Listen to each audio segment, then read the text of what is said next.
Sejarah hidup Kiai Haji Maimun Zubair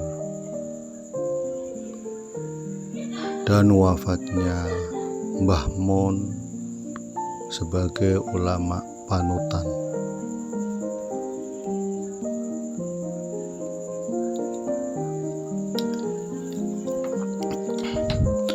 Wafatnya Mbah Maimun tentu menjadi kehilangan besar bagi warga Nahdliyin.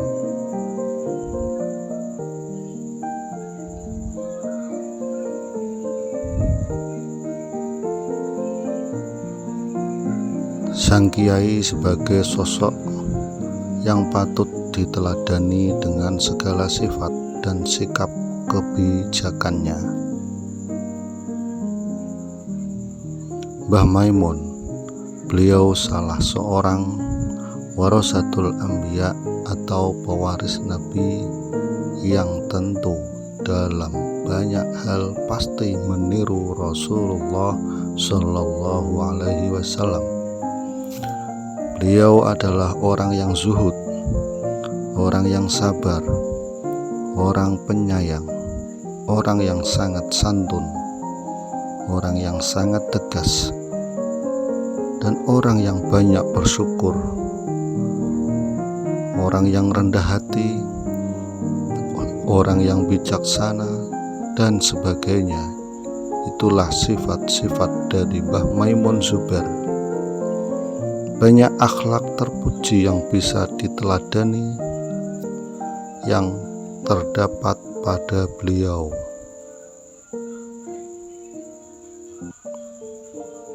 Mbah Maimun berlokasi di Sarang, Rembang, Jawa Tengah. Mbah Maimun Zubair lahir pada 28 Oktober 1928. Mbah Maimun merupakan putra pertama Kiai Zubair Dahlan dan Nyai Mahmudah. Sang ibunda adalah putri dari Kiai Ahmad bin Syuaib, pendiri pesantren Al-Anwar. Ayah Mbah Maimun, Kiai Zubair Dahlan, adalah sosok guru yang telah melahirkan banyak ulama di tanah air, meskipun tidak punya pesantren sendiri. Keilmuan dan kealiman Kiai Zubair Dahlan bahkan diakui hingga ke negeri jiran. Mbah Maimun juga dididik langsung oleh ayahnya mulai dari kecil. Beliau mempelajari ilmu-ilmu ajaran Islam dengan baik. Bahkan saat remaja, Mbah Maimun sudah hafal berbagai kitab, termasuk kitab Jurumiyah, kitab Imriti, kitab Alfiyah Ibnu Malik, dan kitab Matan Joharut Tauhid, dan masih banyak lagi kitab-kitab yang dihafalkan atau yang dipelajari oleh beliau. Mbah Maimun di tahun 1945 beliau menimba ilmu di pondok pesantren Lerboyo Kediri. Saat itu usianya baru menginjak 17 tahun. Ia diasuh oleh para ulama-ulama di Lirboyo, di antaranya Kiai Haji Abdul Karim atau Mbah Manap, Kiai Makhrus Ali, juga Kiai Marzuki.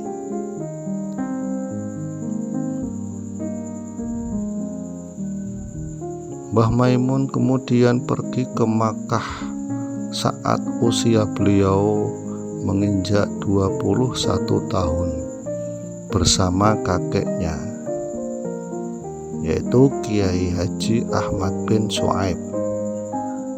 sang kakek membawanya berguru kepada ulama-ulama besar, termasuk kepada Sayyid Alawi bin Abbas Al-Maliki, Syekh Al-Imam Hasan Al-Mashhad, Sayyid Amin Al-Qutbi, Syekh Yasin Isa Al-Fadani, Syekh Abdul Qadir Al-Mandali, dan lainnya. Sepulang ke tanah air, Mbah Maimun terus memperdalam ilmunya. Ia kerap mengunjungi alim ulama di seantero Jawa. Di antaranya adalah Kiai Bayudowi yang kemudian menjadi mertua beliau, Kiai Maksum, Kiai Bisri Mustafa, Kiai Abdullah Abbas Buntet, hingga Syekh Abdul Fadl Senori. Seabrek-abrek ilmu beliau lantas ia amalkan, termasuk dengan menulis beberapa kitab atau buku. Di antaranya yang ditulis yaitu kitab Nususul Ahyar, Tarajim Masyayikh Al-Ma'ahid Ad-Diniyah Bisarang Al-Qudama Al-Ulama Al-Mujaddidun, Kifayatul Ashab, Maslakul Tanasub, Taqirat Badi Amali, dan Taqirat Manzumah Jauharut Tauhid.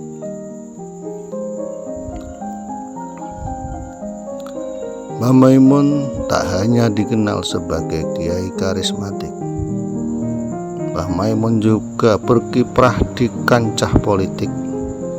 Maka tidak heran jika Mbah Maimun sangat dihormati oleh tokoh-tokoh nasional di negeri ini, dan selalu dimintai doa restu setiap menjelang perhelatan politik.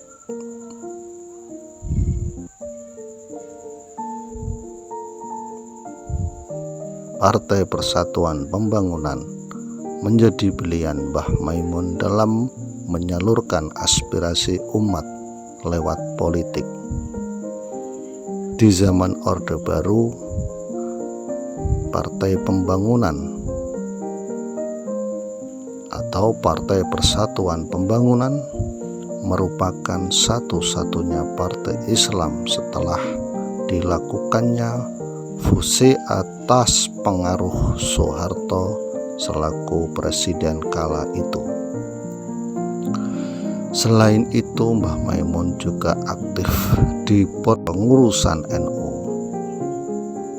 Pada tahun 1985 sampai 1990-an,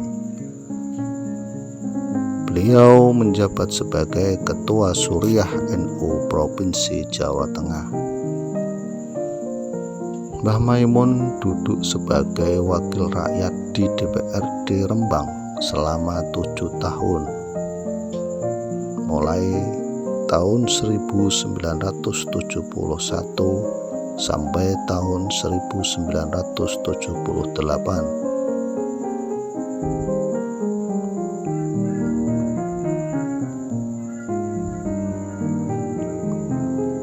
Selanjutnya Mbah Maimun melenggang ke Jakarta sebagai anggota MPR RI mulai tahun 1987 dari fraksi utusan daerah.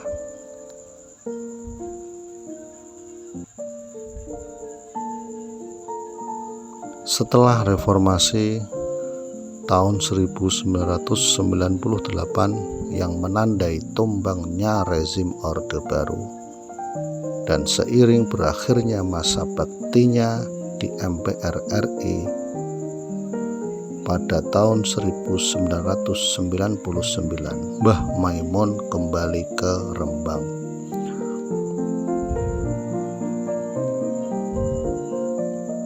tepatnya di pesantren Al-Anwar Sarang. Meskipun begitu, Mbah Maimun tetap menjadi panutan banyak tokoh nasional. Dalam konflik panjang P3 misalnya, Mbah Maimun berperan sebagai penengah antara kubu Roma Hurmuzi dan Jan Farid yang pada saat itu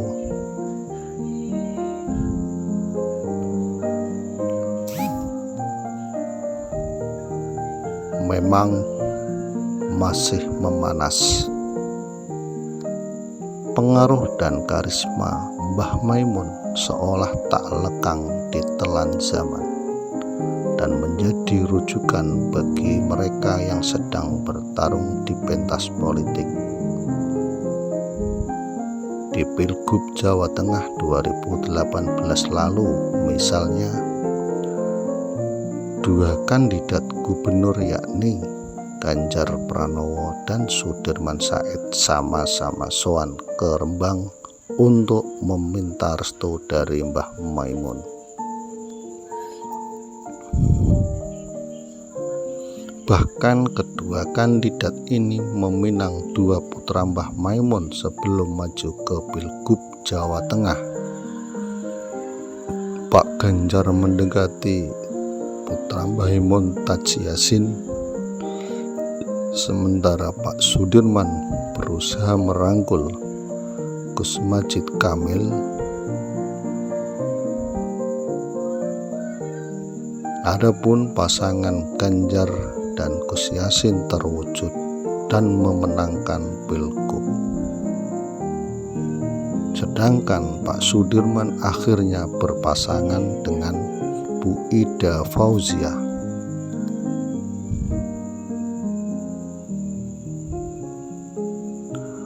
Di tingkatan pesta demokrasi yang lebih tinggi pun demikian, termasuk di dua perhelatan Pilpres terakhir dengan dua kandidat yang sama, yakni Joko Widodo melawan Pak Prabowo. Dua tokoh nasional ini beberapa kali berkunjung ke kediaman Mbah Maimun Zuber. Mbah Maimun pun dengan tegas menyatakan dukungan, biasanya selaras dengan calon yang disokong DPP P3 di Pilpres 2014. Pak Prabowo menjadi pilihan Mbah Maimun, sementara di Pilpres 2019 kemarin Mbah Maimun mendukung Pak Jokowi. Kendati sempat terjadi silap kata dalam doa sang kiai, yaitu Mbah Maimun. Di P3, Mbah Maimun menempati posisi sebagai Ketua Majelis Syariah yang diembannya sejak tahun 2004 hingga wafatnya beliau. Pada tanggal 6 Agustus 2019, sang kiai karismatik yang amat berpengalaman di ranah politik ini meninggal dunia di Tanah Suci Mekah. Jenazah Kiai Haji Maimun Zuber dikebumikan di Tanah Suci Mekah di Makla, berdampingan dengan para guru-gurunya terdahulu, serta berada satu komplek dengan makam istri Nabi Muhammad Sallallahu Alaihi Wasallam, yaitu Sayyidah Khadijah atau Siti Khadijah. Demikian sedikit